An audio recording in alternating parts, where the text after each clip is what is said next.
Nous voulons dire un petit mot de prière. Alors que nous avons nos têtes inclinées, Seigneur, et nos cœurs élevés vers le trône de grâce et de miséricorde, nous prions que tu parles à notre cœur ce soir et que tu nous aides à avoir des oreilles de disciples pour comprendre. Sois béni, toi qui nous exauces. Au nom du Seigneur Jésus-Christ. Amen. Le Seigneur vous bénisse. Que nous sommes encore debout, je voudrais lire une petite il y a beaucoup d'écritures que je peux lire, mais je pense que je ne lirai pas toutes maintenant.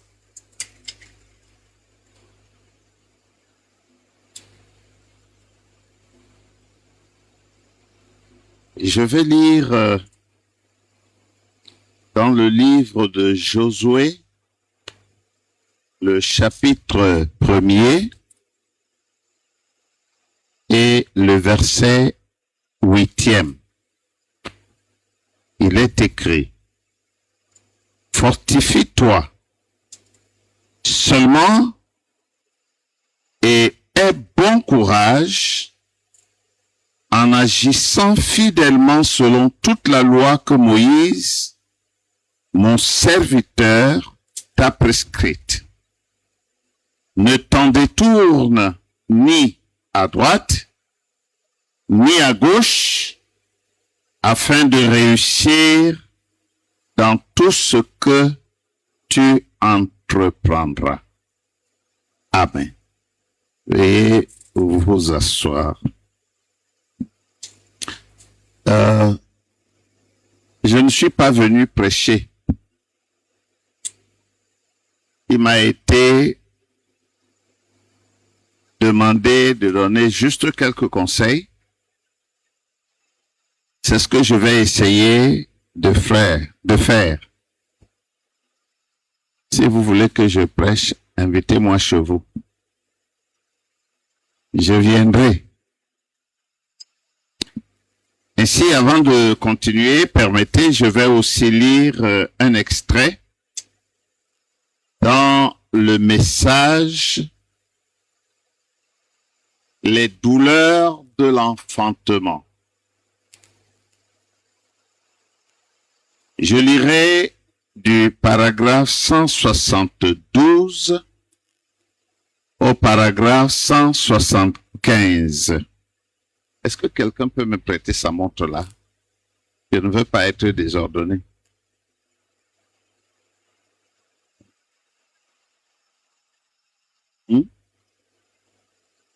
Ok, c'est vrai. C'est la nouvelle génération. Alors, Frère Branham dit,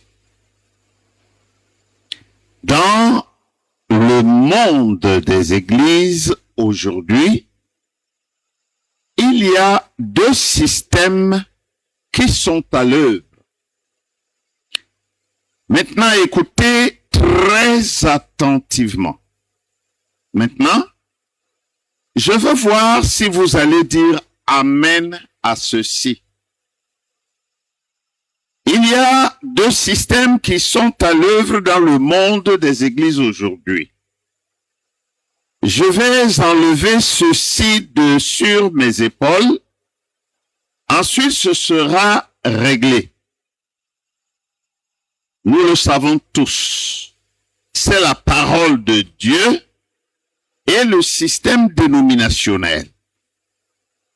Voilà les deux systèmes qui sont à l'œuvre. Tout comme c'était le cas pour Jacob et Ésaü, l'un selon l'esprit, l'autre selon la chair. Et qu'en est-il? Ésaü et Jacob se battaient dans le sein de leur mère, même au moment de leur naissance. Et c'est pareil pour les dénominations et la parole, ils se battent l'un contre l'autre. Ils se battent depuis le début, quand Luther a apporté la première réforme. J'espère que c'est assez simple pour que vous le compreniez. Voyez, ces hommes, s'ils prennent ceci et qu'ils partent avec, ils vont pouvoir y donner plus de sens. Voyez-vous? Pour l'amener à un point où je veux simplement déposer la semence.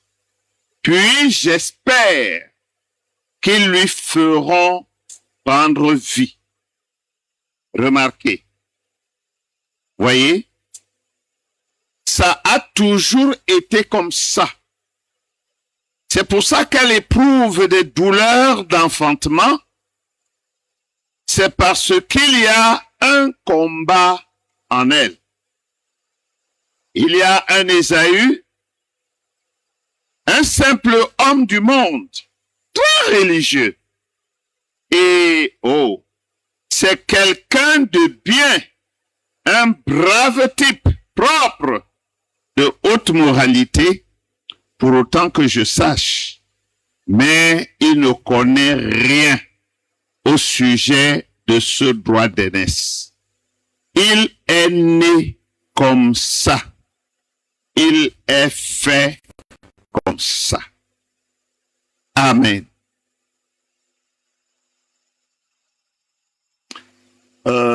Pendant les quelques minutes qui sont devant moi, et conformément au programme qui nous a été soumis, je l'ai déjà dit, je me répète, il m'a été demandé d'apporter quelques conseils à la nouvelle génération.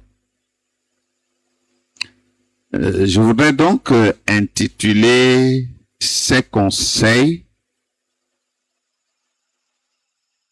un bilan, ou plutôt le bilan d'un héritage. Mes prédécesseurs ont parlé de très très bonnes choses. Le balayeur de route a été exceptionnel. Alors nous pouvons dire qu'il y a eu ici, cet après-midi, un vrai balayeur de cours. Et le frère qui a suivi, le frère Bouldama, est un bulldozer. Je crois que les racines qui étaient restées en terre ont été déterrées. Et nous en sommes reconnaissants parce qu'il faut tout cela.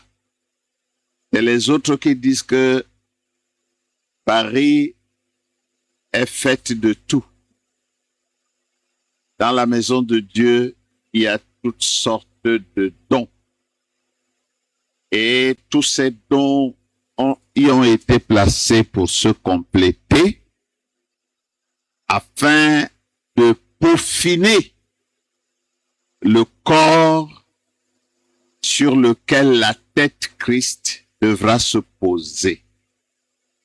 Ou plutôt s'est posé. Je voudrais remercier les intervenants qui ont suivi. Nous avons eu les conseils d'un homme de terrain, d'un sage. Des conseils qui n'ont pas crié, mais qui se sont enfoncés dans les cœurs. Si jamais nous avons des oreilles pour entendre ce que l'Esprit dit aux églises. Pour ma part, je vais donner quelques exhortations, quelques conseils, particulièrement aux jeunes frères, c'est-à-dire la nouvelle génération. Il y aura d'autres anciens qui passeront dans les prochains jours et selon leur propre inspiration qui parlerons aux enfants de Dieu. Je voudrais aussi remercier les organisateurs à qui il a plu de me demander d'apporter aussi un mot. Je vous ai dit que je ne viens pas prêcher, je vais parler comme ça jusqu'à la fin. Je remercie le Seigneur particulièrement pour l'inspiration qu'il a donnée à son serviteur, le patriarche Joseph Alossa, qui a commencé ces réunions de jeunes dans un cadre très resserré, mais qui sont en train de prendre de l'ampleur et qui aujourd'hui ouvrent le Cameroun. Je crois que cette vision vient de Dieu. Et on a dit que le bien est bien. Beaucoup de gens ne connaissent pas cette agence de voyage, mais nous avions une agence de voyage ici qui s'appelait Le bien est bien. Et nous disions le bien est bien est bien.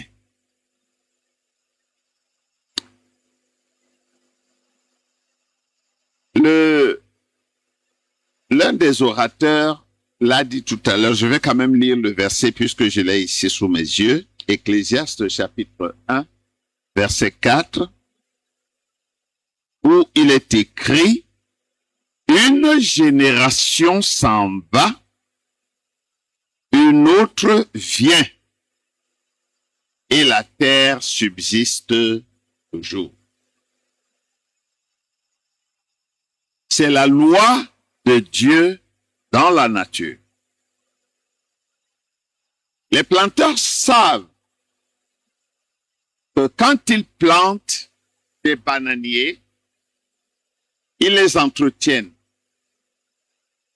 Ils ne font pas souvent très attention aux bourgeons, aux rejetons. Ils sont encore tout petits, certains ne sont même pas encore visibles. Mais progressivement, ils voient d'autres bananiers pousser aux côtés, aux racines de ces premiers bananiers.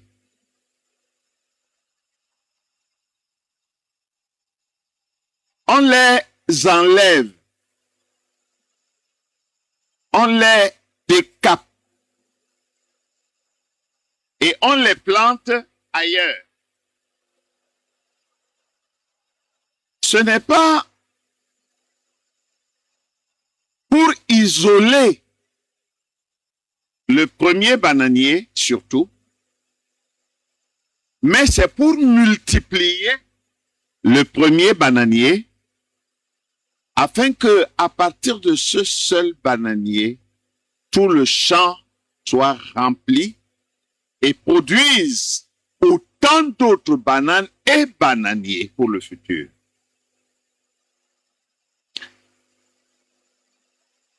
Il a plu au Seigneur d'envoyer un homme porteur d'une vision.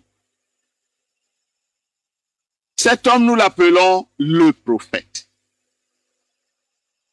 Il a apporté une semence. C'est ce que je viens de lire tout à l'heure. Il a déposé cette semence dans la terre en attendant de voir le résultat. Et aujourd'hui, témoins de l'histoire, nous pouvons dire que cette semence s'est. Mais cela ne s'arrête pas là, parce que le prophète nous a dit que le champ, c'est le monde.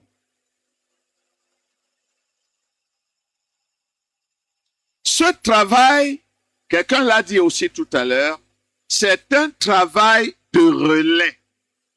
C'est une course de relais. Il n'y a personne qui la commence et qui la finit. Chacun fait une portion. Et quand on fait une portion, quand le coureur a couru sa portion, son espoir c'est de transmettre le témoin et le transmettre à quelqu'un qui pourra aussi courir comme lui jusqu'à ce que la course soit gagnée.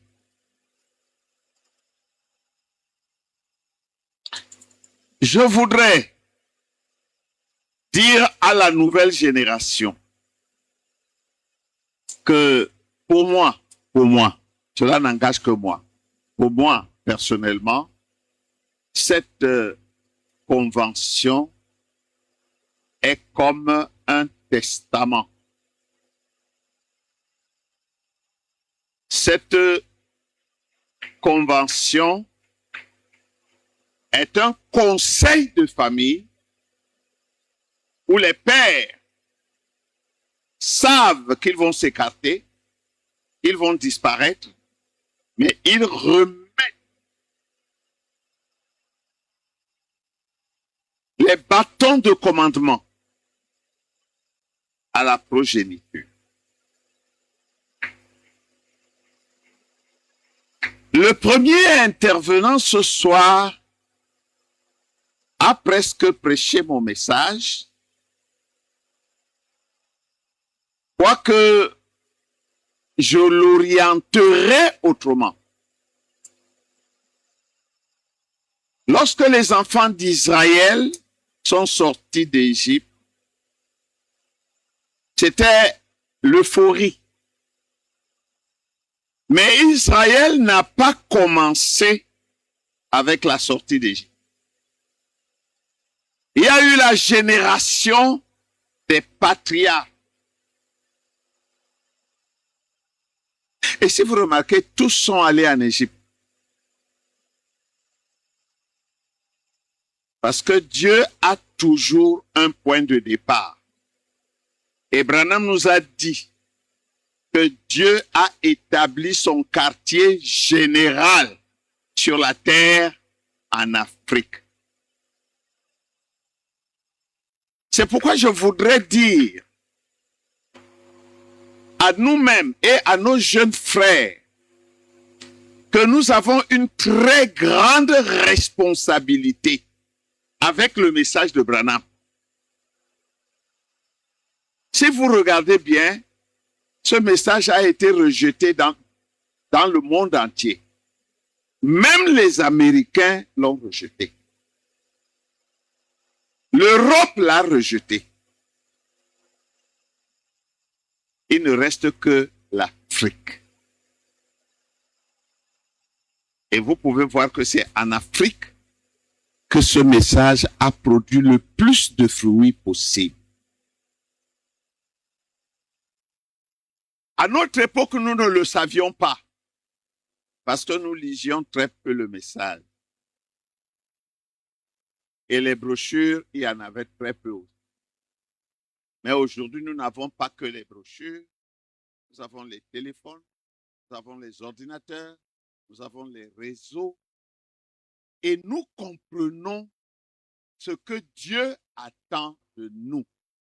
William Branham dit, il faut que l'Afrique envoie des missionnaires, des évangélistes en Amérique. Vous savez, dans une famille, les pères transmettent aux fils ce qu'ils avaient. Parce que, comme nous disons communément, la plus belle femme du monde ne peut donner que ce qu'elle a. Nous avons transmis ce que nous avons reçu à la deuxième génération, la génération de l'esclavage.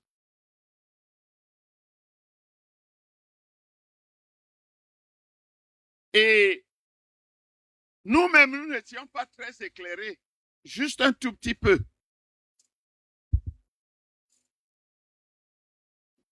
Il y a eu des gens que Dieu a mandatés pour conduire la génération des patriarches. Vous voyez qu'ils n'ont pas fait de grands exploits, mais ils ont manifesté l'amour de Dieu dans leur cœur. Ils ont bâti la fondation d'un peuple. Je prends Israël et je transpose les choses chez nous, ici, au triangle national. Dieu a appelé des hommes. Dieu les a utilisés. Frères, je voudrais, au nom de tous les anciens, au nom de tous les patriarches, demander pardon à la nouvelle génération. Nous avons transmis la parole de Dieu, le message que nous avons reçu, au mieux de notre compréhension. Mais nous avons commis aussi beaucoup d'erreurs. J'ai dit le bilan d'un héritage. Dans ce conseil de famille, où nous voulons remettre les choses entre les mains des jeunes que Paul a trouvé forts, entre les mains des jeunes que Branham disait que s'il en avait sous la main, il les enverrait en Inde pour continuer ce travail. Oui, nous avons commis des erreurs, beaucoup. Je le dis parce que je ne voudrais pas que vous continuiez avec nos erreurs. Si réellement vous êtes une nouvelle génération, vous devez avoir une nouvelle marche, un nouveau système, une nouvelle force, afin que ce message devienne quelque chose de probant dans notre pays. Au début, nous avons eu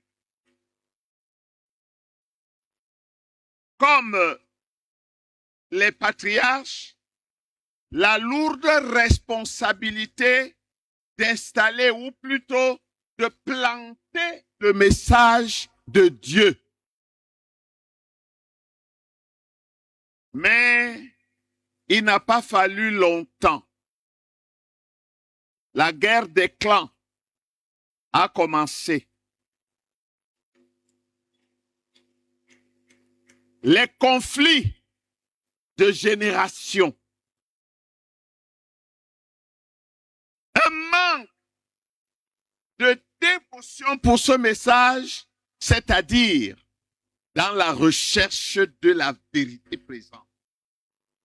C'est pourquoi beaucoup, même des vieux d'autrefois, sont restés loin en arrière en ce qui concerne le message de l'heure. Parce qu'au lieu d'avancer, nous avons pensé que le message est venu pour que nous bâtissions des églises. Nous pouvons le regretter aujourd'hui. C'est pourquoi j'ai dit, je demande pardon. Nous vous avons transmis les luttes du leadership. Qui sera le plus grand? Qui est le premier? Nous vous avons transmis des contestations qui n'avaient pas leur place. De telle manière que certains ont été appelés même papes dans le message.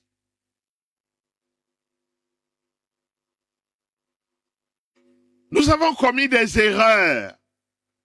Avant de vous dire ce que vous devez faire, j'ai pensé qu'il faut vous dire ce que nous avons fait qui n'était pas bien. Et que vous êtes en train de transporter aujourd'hui encore.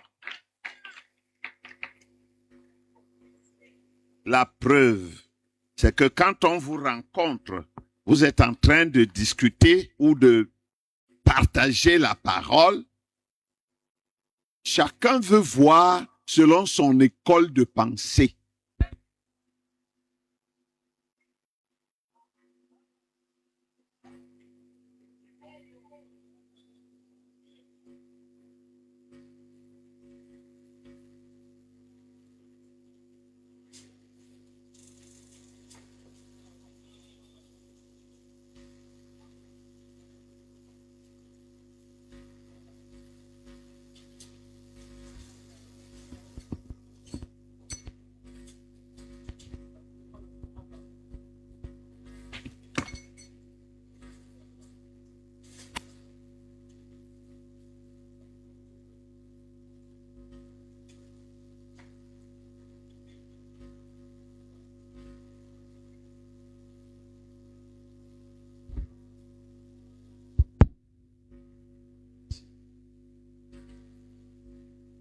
La première génération, la génération des patriarches,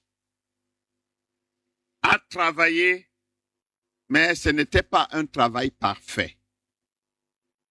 Nous regrettons de n'avoir pas pu vous transmettre la chose de façon parfaite.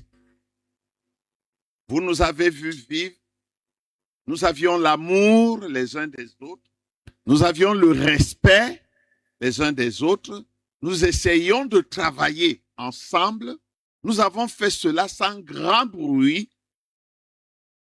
Nous avons transmis à la deuxième génération, la génération de l'esclavage, un début de contestation, des conflits. Et cette génération a amplifié le son. Alors, il y avait les béléistes, les baoyaïstes, les alosaïstes. Et cette génération qui a suivi a oublié que tout cela, c'était l'œuvre de Dieu. Quand une famille s'agrandit et se multiplie, elle forme des sous-familles. Mais cela n'exclut pas que c'est le même sang qui circule dans leurs veines.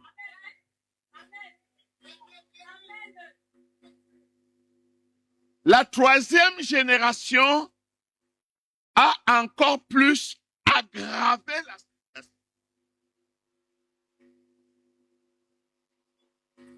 Bien sûr, ils sont sortis d'Égypte, mais quand ils sont entrés dans le désert, c'était une génération de guerriers. Des connaisseurs. On ne peut plus rien dire à personne. Personne ne peut plus apprendre. C'est là que nous avons appris que les anciens sont morts,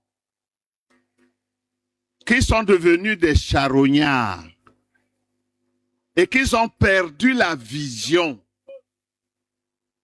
Vous pouvez vous-même voir où nous en sommes aujourd'hui. Je crois de tout cœur, parce que le pasteur, le prophète Pascal Niehek nous a dit comment ce thème est arrivé. Je crois de tout cœur que c'était une inspiration de Dieu. Nous étions très nombreux, mes frères. Nous étions vraiment nombreux. Je parle ici des anciens. Mais vous le savez tous, ceux qui sont partis sont plus nombreux que ceux qui restent. En d'autres termes, ceux qui restent ne sont que les doigts de la main.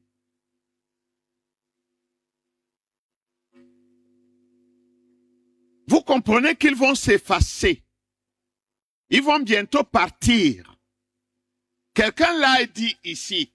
Mais quelle église, quel message allons-nous laisser à cette génération-ci? Je peux prendre l'exemple de Moïse. Avant que Moïse ne se couche, il avait déjà préparé Josué. Et Josué savait ce qu'il faisait. Moïse n'était pas un conducteur parfait. Frère Branham dit même qu'il a échoué. Bon, ça, c'est dans un contexte donné. Mais quand Josué a regardé la marche de Moïse, il a pris ce qui était bon, il a laissé ce qui ne l'était pas. Voilà un homme de vision.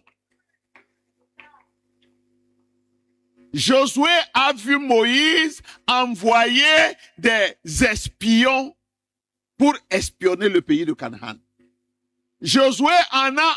Moïse en a envoyé 12. Vous prenez 12 personnes, vous envoyez dans un seul pays. On va les repérer très vite. Mais Josué en a envoyé 2 seulement, 2. Il a vu que le grand nombre, ça risque de trahir le programme. Il a envoyé 2. Mais pourquoi tu n'as pas fait exactement comme Moïse a fait? C'est là que j'attire votre attention. J'ai lu ici, Dieu a dit à Josué, prends le livre que Moïse, mon serviteur, t'a donné. Ne t'en détourne ni à droite ni à gauche. Le livre, pas la manière de faire de Moïse, mais le livre, c'est ça la fondation. Les anciens, les patriarches vous ont transmis le message. Ils avaient leur haut et leur bas. C'est humain. Mais ce qu'ils vous ont transmis, c'est le message de Branham. Ne vous en détournez ni à droite, ni à gauche. Maintenant, je vais vous dire que si vous étudiez le message de Dieu, le cœur sincère, dans l'humilité, Dieu au ciel est obligé de vous révéler le message.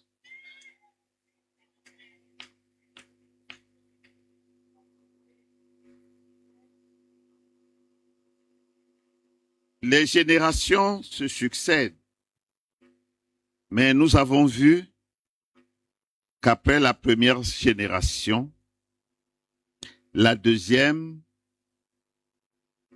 a introduit des dénominations dans le message de Moïse. Quelqu'un a dit dans la Bible, il n'y a rien de nouveau sur la terre. Et il a dit, ce qui a été, c'est ce qui sera. C'est pourquoi vous devez être très vigilants.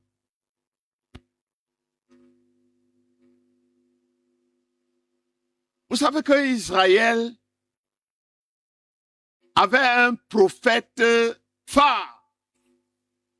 C'était pas Abraham. C'était pas Isaac. C'était pas Jacob. C'était pas Joseph. C'était Moïse. Jusqu'à la venue du Messie, ces gens ne juraient que par Moïse. Ce qui fait qu'au désert, ils ont fait quelque chose d'effroyable. Dieu avait dit, c'était ainsi dit le Seigneur. Dieu avait dit à Moïse, fais-toi un serpent d'airain.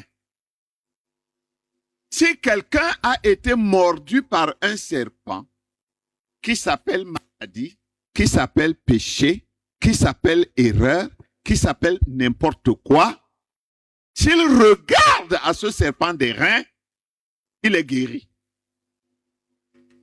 Ainsi dit le Seigneur. Moïse est parti parce qu'il est mort, comme Branham est parti. Mais Israël est resté adorer le serpent d'airain. Et on a fini par l'appeler Nehushtan. Le syndrome de Nehushtan a toujours poursuivi l'Église de Dieu. Frère Branham appelle ça l'adoration d'un saint homme. J'ai l'habitude de dire, passons du prophète à sa prophétie. Parce que agrippé au prophète, vous allez lui trouver toutes les erreurs du monde. Oh, Branham s'habillait en culotte. C'est vrai ou c'est pas vrai? Branham a porté la culotte. Oh, la femme de Branham avait des bijoux. Oh, Branham a fait ci. Oh, Branham a fait ça. C'est parce que nous avons braqué nos yeux sur un être humain. Et aujourd'hui, il y a, peut-être que vous ne le savez pas, mais si vous le savez, c'est bien. Il y a un slogan mortel dans le camp. Branham ou rien.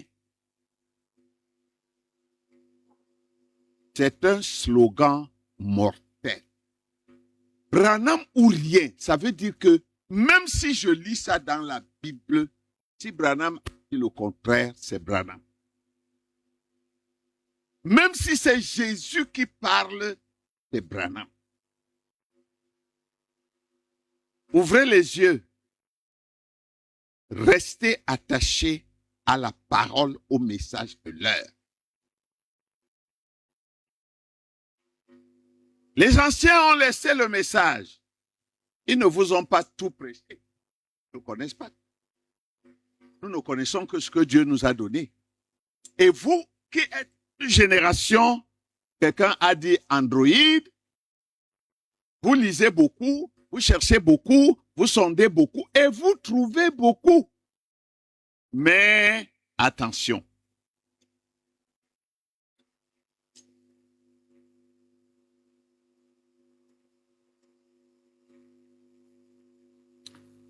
Et puis il y a une génération qui est entrée à Canaan. C'est la 4e, c'est la dernière, c'est la génération, la nouvelle génération. C'est à cette génération que nous voulons livrer le peu que nous avons. Mais malheureusement, il y en a qui s'arrêtent à ce peu. Vous devez travailler. Oh non, le frère tel avait dit, c'est vrai, il avait dit. Allez plus loin. Nous avons l'habitude de dire, si un fils ne dépasse pas son père, il a échoué. Si mon père avait une case au village en volume, je dois avoir une maison en... Mon fils doit avoir une maison à étage. Le fils de mon fils doit avoir plusieurs maisons. Oui, le micro, excusez-moi. Je suis un villageois à cette chose-là. Que Dieu vous bénisse.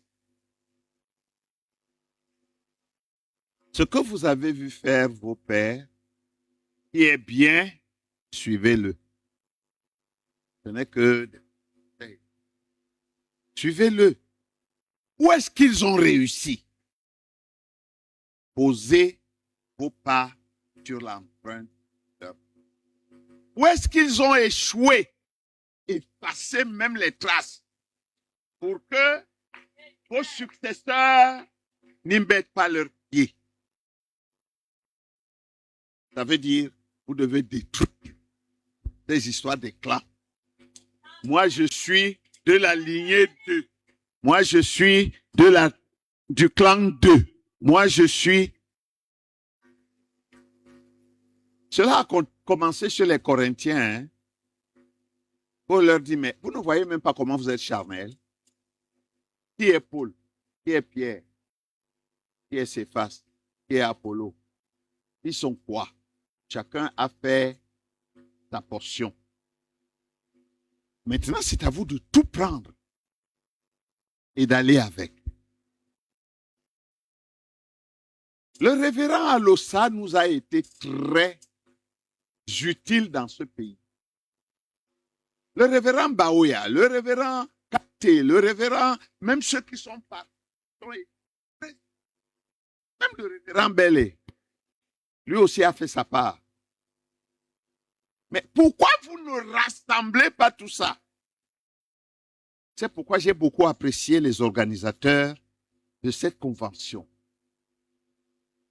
Ils en ont fait une chose nationale. Et je crois que c'est la première fois que ça se passe comme ça. Que Dieu les bénisse. Je m'en vais terminer. Que Dieu les bénisse et qu'il augmente cet esprit. Nous, on appelait ça autrefois l'œuvre commune.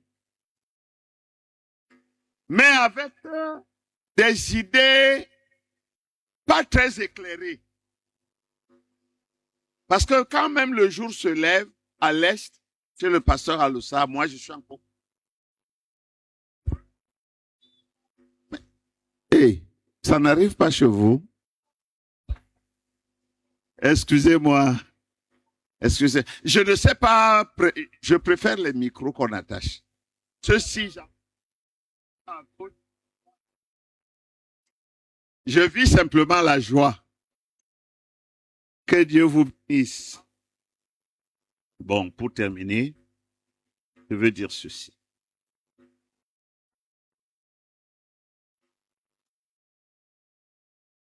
Nous souhaiterions que la nouvelle génération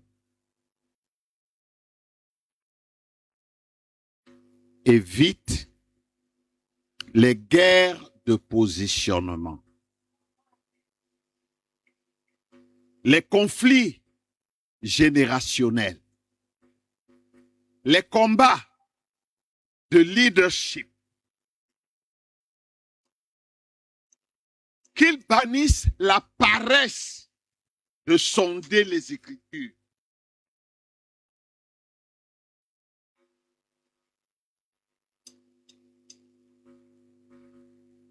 Prions et demandons à Dieu de nous aider à éviter l'émiettement du corps de Christ au Cameroun. La multiplication des églises.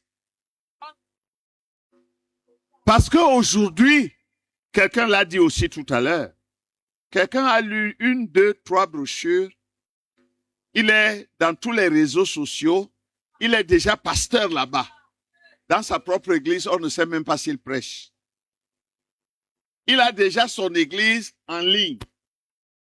Et après, il va se dissocier de son ancien et il va se caser dans un petit coin du village ou de la ville. Il est déjà pasteur. Il y a réunion de ministres samedi, il est là. Il porte une grosse mallette comme ça. Je ne dis pas qu'il ne faut pas le faire. Si Dieu vous conduit à le faire, faites-le. Mais si vous le faites de votre propre chef, vous ne rendrez aucun service à l'Église de Dieu. Soyons disciplinés. Nous ne pouvons pas vaincre l'ennemi dans l'indiscipline.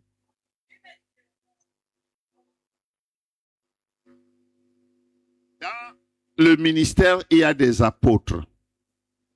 Qu'ils fassent leur travail. Il y a des prophètes. Qu'ils fassent leur travail. Que les évangélistes évangélisent. Notre pays n'est même pas encore évangélisé. Que les docteurs enseignent. J'ajoute à cela que l'apôtre Paul dit, ne soyez pas beaucoup à enseigner. Il y a 2 ministères qui sont très délicats dans le corps de Christ. Le ministère de prophète et le ministère d'enseignant. Ce sont ces ministères qui souvent jettent l'Église en brousse. Mais aujourd'hui, tout le monde veut enseigner.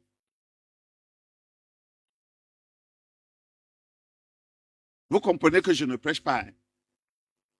Je donne seulement quelques petits.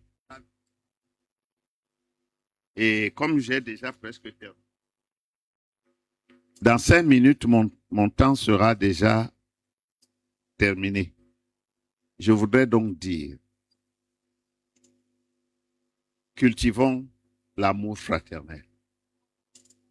Cultivons plus encore l'amour divin. L'amour divin n'a pas de jugement. L'amour divin aime simplement que mon frère soit dans l'erreur ou dans le droit chemin. Il est mon frère. Je prie que Dieu nous aide. Parce que je l'ai dit, je le ressens. Nous allons perdre encore des enfants. Mais ceux qui resteront sur le terrain, quel sera votre témoignage? Je termine en disant ceci. Pour la nouvelle génération, le véritable héritage que nous souhaiterions vous transmettre, comme le prophète nous l'a légué aussi, premièrement, c'est le message de l'heure. Et le message de l'heure, dans l'amour et l'humilité. Si nous gardons ces choses, je crois de tout cœur que nous irons plus loin et que nous irons plus haut. Vous savez, le temps est limité. Je vais m'arrêter ici. J'ai dit juste des petites choses, mais frères qui sont là, nos anciens, ils vont certainement dire beaucoup d'autres choses. Et je le ressens du fond du cœur. Et ma main sur mon cœur, je crois que le testament est en train d'être écrit. Maintenant, c'est à vous qui devez exécuter ce testament, à le prendre au sérieux ou non. Mais ma prière, c'est que Dieu continue d'aider les hommes porteurs de vision dans notre pays. Que le Seigneur, dans sa grâce, nous accorde sa bénédiction pour toujours. Que le Seigneur vous bénisse.